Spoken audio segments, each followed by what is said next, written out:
सभी साथियों को नमस्कार, आदाब, सत श्री अकाल। कैसे हैं आप सभी? बहुत ही स्वस्थ होंगे। और आज की इस वीडियो में हम आपको टॉपिक पढ़ाने जा रहे हैं जीएसटी का। तो ये बहुत अच्छा टॉपिक है जीएसटी, और हमारी जनरल एंट्री में भी हम देखते हैं कि जीएसटी का यूज होता है। तो आज हम आपको बताने वाले हैं कि जीएसटी होता क्या है और इसकी जनरल एंट्री हम कैसे करते हैं। तो सबसे पहले हम जानते हैं जीएसटी के बारे में कि जीएसटी होता क्या है। तो जीएसटी की फुल फॉर्म क्या है? Goods and service tax. वस्तु एवं सेवा कर होता है जो भारत सरकार द्वारा लगाया जाता है। तब जब आप कोई माल खरीदते हैं, बेचते हैं, ठीक है ना, वन टाइम, ठीक है ना, क्या होता है one time.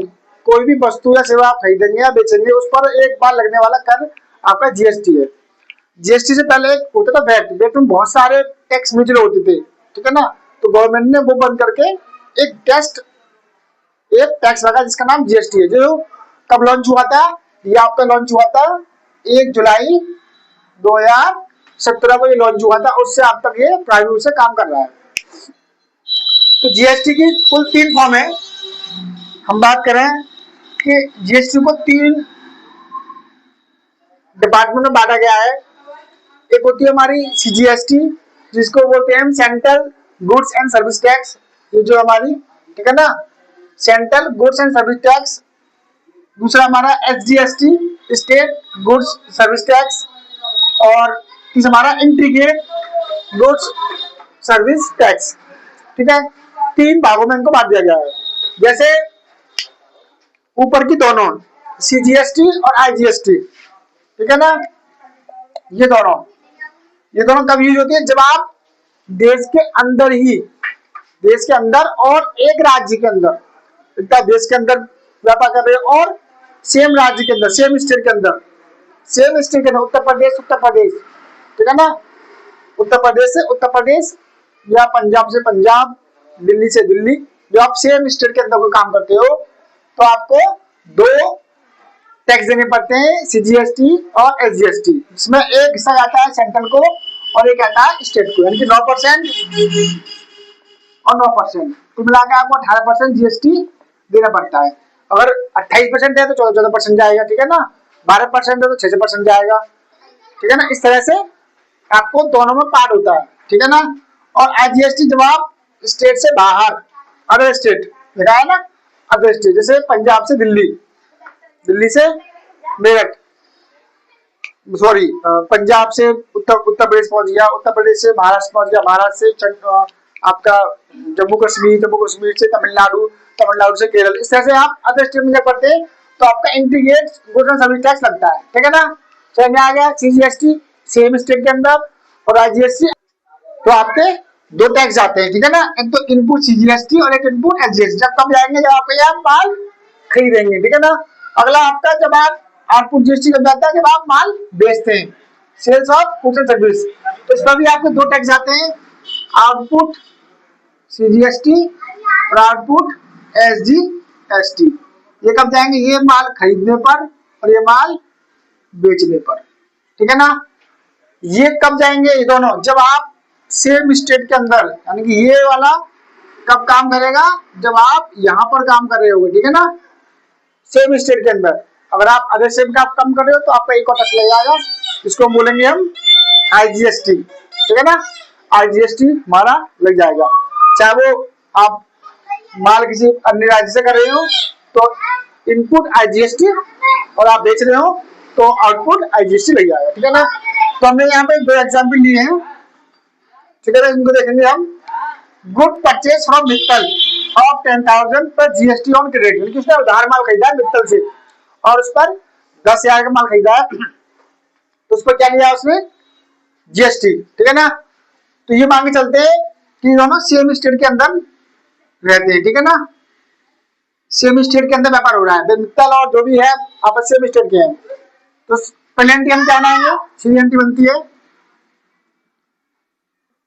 Sorry, purchase account debit, ठीक है ना। अब जब आप माल खरीदेंगे, 10,000 का आपने माल खरीदा, तो जीएसटी कौन देगा? जब आप माल खरीदेंगे तो जीएसटी आप देंगे। तो ध्यान रखना, जीएसटी हम देते हैं तो हमारे लिए वो घाटा होता है, हमारे लिए हानि है, ठीक है ना। तो हानि क्या होती है, हमें हमसे डेबिट होती है। तो इस पर भी हम क्या कर देंगे, इनपुट दोनों एडजस्ट लेंगे, ठीक है ना। हमारे इनपुट दोनों लगेंगी, इनपुट CGST और इनपुट SGST, ठीक है ना। ये दोनों क्या हो जाएंगी, डेबिट, ठीक है ना। अब माल देने वाला कौन है, मित्तल,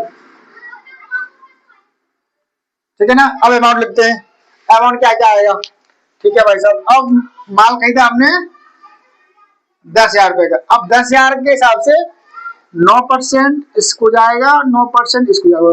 कैलकुलेट बताइए कि कितना हुआ, कैलकुलेट करिए कितना हुआ, 10,000 का 9%, बताइए।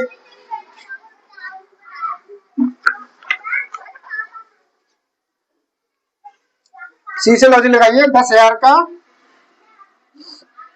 9% कितना हो गया, 900 इसका हो गया और 900 ही इसका हो गया, ठीक है। टोटल मार देंगे, यानी कि मित्तल को कितना चुकाना पड़ेगा, 11,800 रुपए, ठीक है। इस तरह से जब आप माल बेचते हैं, ठीक है ना, जो आपने माल बेचा है, गुड सोल्ड टू राम, 15,000 का माल आपने उधार बेचा है, किस पर, GST बिल पर। तो हम एंट्री पर कैसे करते हैं कि राम डेबिट, ठीक है ना, राम पाने वाला हो गया, उसको to sales account to output CGST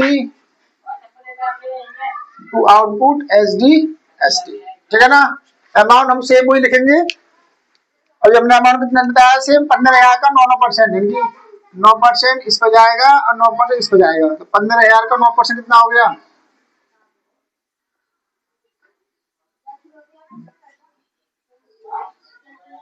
कितना हो गया, 15,000 का 9%। तो 2 जीरो से 2 जीरो कर गई, 0 और 150 रुपए आपका ये बना, ठीक है ना। तो माल कितना खरीदा इससे हमने, 15,000 रुपए का।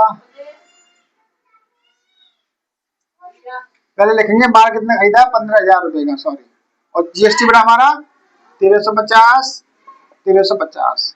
टोटल मार देंगे, इसमें कितना हुआ टोटल, 15,000 ये हो गया, 1,350 और 1,350, 0